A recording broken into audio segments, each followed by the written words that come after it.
Good morning. This is Pastor Ray Frank, Syracuse Wesleyan Church. Today is Monday, January the 15th. Here in the month of January, I decided to take the 5 Mondays and do a little musing about getting on the right road in the right direction and for the right purpose. And so this morning, I want us to talk about the companions that we're traveling along this road with. Now, it's important to know who our friends are. When my children went away to college, one of the things I tried to impress on them that the most important decisions they were going to make in the next few months were who their best friends were going to be. And actually, it starts in high school, but certainly once you leave home, your friends become the strongest influence of your life, even more than parents or grandparents.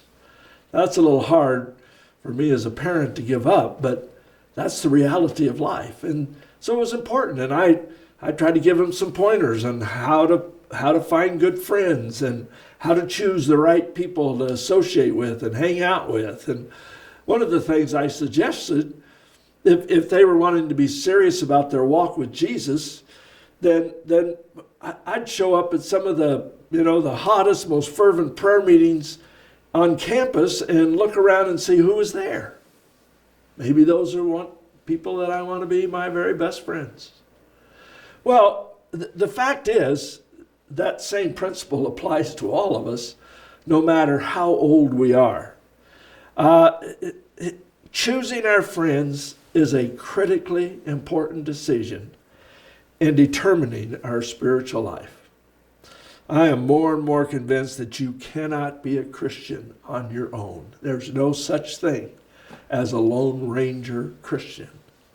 That we are Christian only in the context of being part of the body of Christ, his church.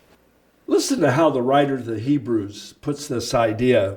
He says, "Let us hold unswervingly to the hope we profess, for he who promised us is faithful.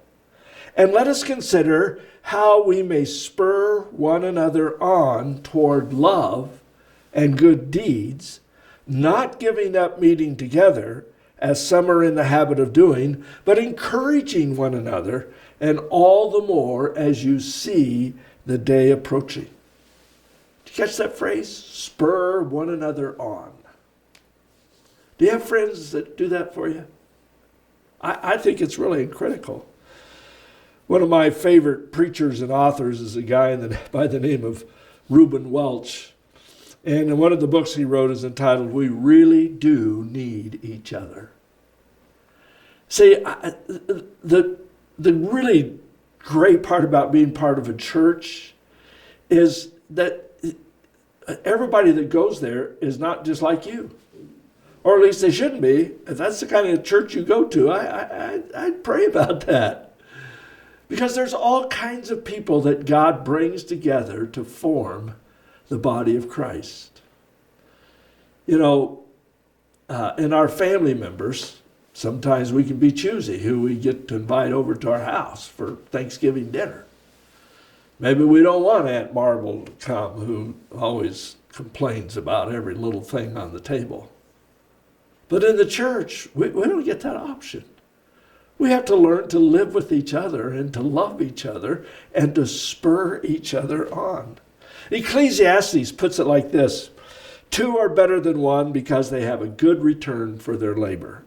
If either of them falls down, one can help the other up. But pity anyone who falls and has no one to help him up. Also, if two lie down together, they will keep warm. But how can one keep warm alone? Though one may be overpowered, two can defend themselves. A cord of 3 strands is not quickly broken."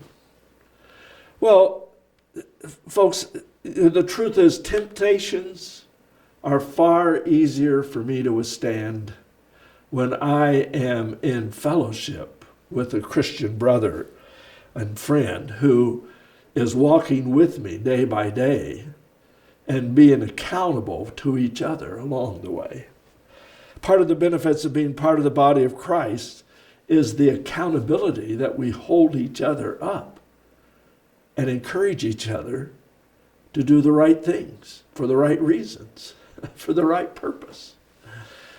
Church members enter into a covenant relationships that will strengthen the resolve to live in a way that brings honor and praise to Christ.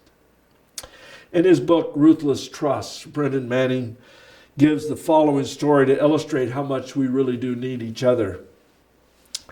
Pushing down hard with his fist on the tabletop, Gildas heaved himself up to where he was standing. For the first time, we saw that he had but one leg. It was gone from the knee joint down. He was hopping sideways to reach for his crutch in a corner when he lost his balance. He would have fallen in a heap if Brendan hadn't leapt forward and caught him. Gildas said, "I'm as crippled as the dark world." "If it comes to that, which one of us isn't, my dear?" Brendan said. Gildas with but one leg, Brendan sure he had misspent his whole life entirely. Me who had left my wife to follow him and buried our only boy. The truth of what Brendan said stopped all our mouths. We was cripples, all of us. For a moment or two there was no sound but the bees. To lend each other a hand when we're falling, Brendan said. Perhaps that's the only work that matters in the end. I like that phrase. To lend each other a hand when we're falling. Well, we live increasingly in a world that is experiencing fractured communities. The church is to stand as a shining example to live together by loving each other, serving each other, and catching each other when we fall. Do you have a friend like that? I trust you will this week. Get in touch with him. God bless.